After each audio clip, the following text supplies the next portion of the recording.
Welcome to the War Academy channel. Today we have a very special program, in which we are going to see what one of the first confrontations was like, between German troops and a single Soviet KV-1 tank, during the first days of Operation Barbarossa. Next, we are going to see very clearly, the great difficulty that the Germans had to face these powerful Soviet armor, which seemed indestructible, and the different techniques that they had to use to put them out of action. Okay, and with that being said, let's start at the beginning. As we all know, on June 22, 1941, the German armies attacked the Soviet Union, splitting themselves into three powerful groups. The 6th Panzer Division, being our protagonist today, was part of the Northern Group, and its advance on Leningrad. After the first day of fighting, this unit was able to make great advances on Soviet territory, and it came to occupy two bridgeheads over the Dubisa River. These advances had led them to seize quite a few prisoners, and while most of the division's men prepared to start the next offensives, others began to move these prisoners to the rear. In one of these trucks, 20 Soviet prisoners were mounted and quickly set course for the town of Ryazan. It was here, when shortly after starting his march, the German sergeant who was driving the truck had to stop dead and stop at the side of a KV-1, which was right in front of his path, in the middle of the road. The surprise of the German was total, as well as that of the Soviet prisoners themselves, and without wasting time, and taking advantage of this confusion, they quickly pounced on their German guards. After a brief struggle, the sergeant was able to detach himself from the Soviet who had tried to grab him, and turned his MP-40 on the group of remaining prisoners trying to flee. After several bursts, he was able to finish off almost all of them, although there were some that did manage to escape. From here, no type of pursuit was attempted, as the priority was to inform their superiors about the presence of that Soviet tank that was completely cutting off their supply lines. Once the sergeant returned to the bridgehead, he was able to report the situation, and his superiors quickly began to take action. Colonel Ross was the one in command in this advanced position, and the first thing he did was position his men in the form of a defensive hedgehog, because he did not know the amount of Soviet forces that were in his rear and if they were going to receive a double attack. Once these preventive measures had been taken, a unit of anti-tank batteries with 50mm guns was sent to finish off this armor. Little by little, this German unit approached the Soviet KV-1, which was immobile on the road. Finally, when they reached a distance of about 550 meters, the German batteries began to fire on the Soviet armor, but all these shots did nothing but bounce off the robust armor of up to 90mm of the KV-1. The Germans, desperate to see the tank barrel now turn against them, continued to open fire on it, but with the same result. After firing up to 8 shots per anti-tank gun, the KV-1 was able to locate the Germans and began firing on them, knocking them all out of action. Due to the ineffectiveness of these 50mm guns, the Germans then made use of their famous 88 anti-aircraft gun, which began to be transferred from Ryazan city.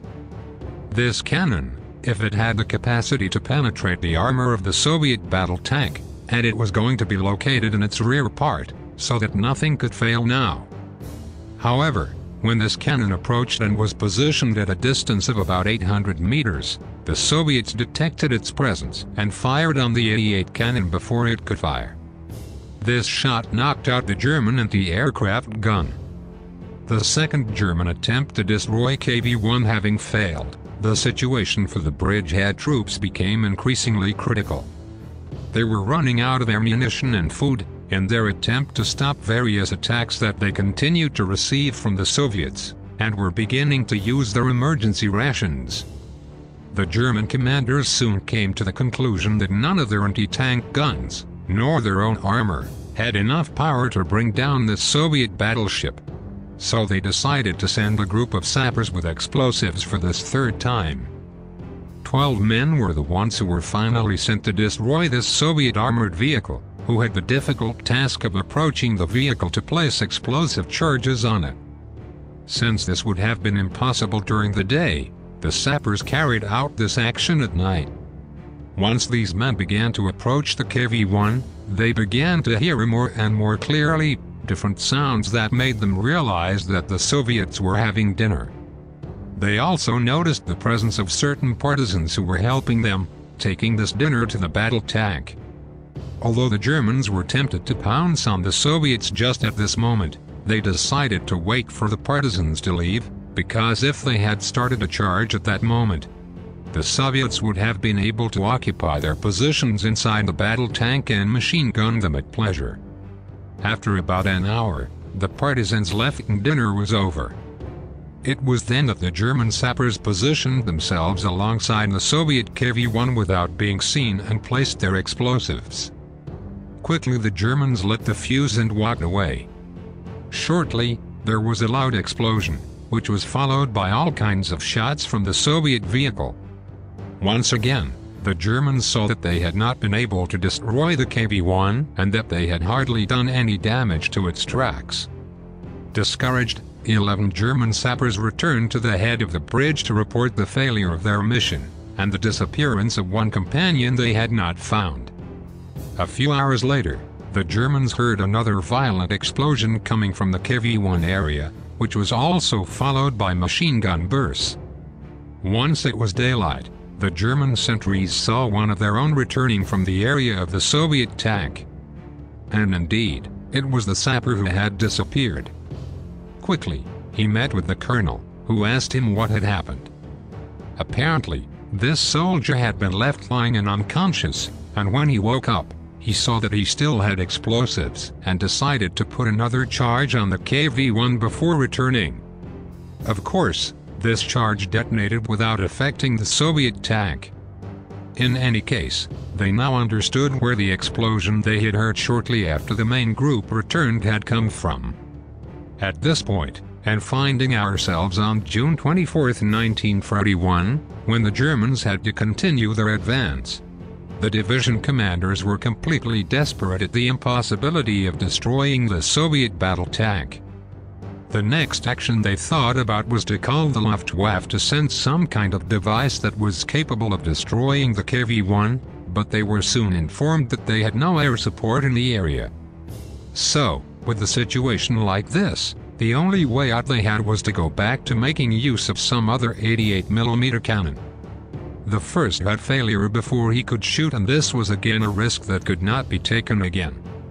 To do this, Colonel Ross would this time send 3 of his Panzers to attack the KV-1 head-on, with the aim that it did not notice any of the actions that were going to take place behind its back, in which a new 88 gun was to be positioned.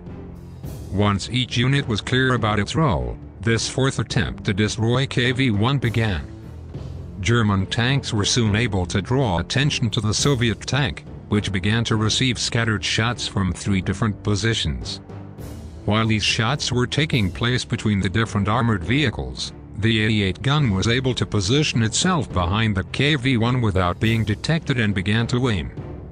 As soon as it could, the German gun opened fire and got a direct hit on the Soviet tank, which began to rotate its turret in the direction of the German gun. A second and a third shot hit the Soviet KV-1 square again before it could complete the course. After this third shot, the Soviet tank remained immobile, but did not burn, so the gun crew of 88 got to make another 4 shots on it. At this point, in which the Germans thought that nothing could survive that, they began to approach the KV-1 to better analyze the situation. They realized that of the 7 shots from the 88 cannon, only 2 were those that had been able to penetrate it, while the other 5 had only caused some damage to the armor. They also saw up to a total of 8 impacts from the guns of 50 soldiers, which had only left a small blue mark on the surface of the KV-1.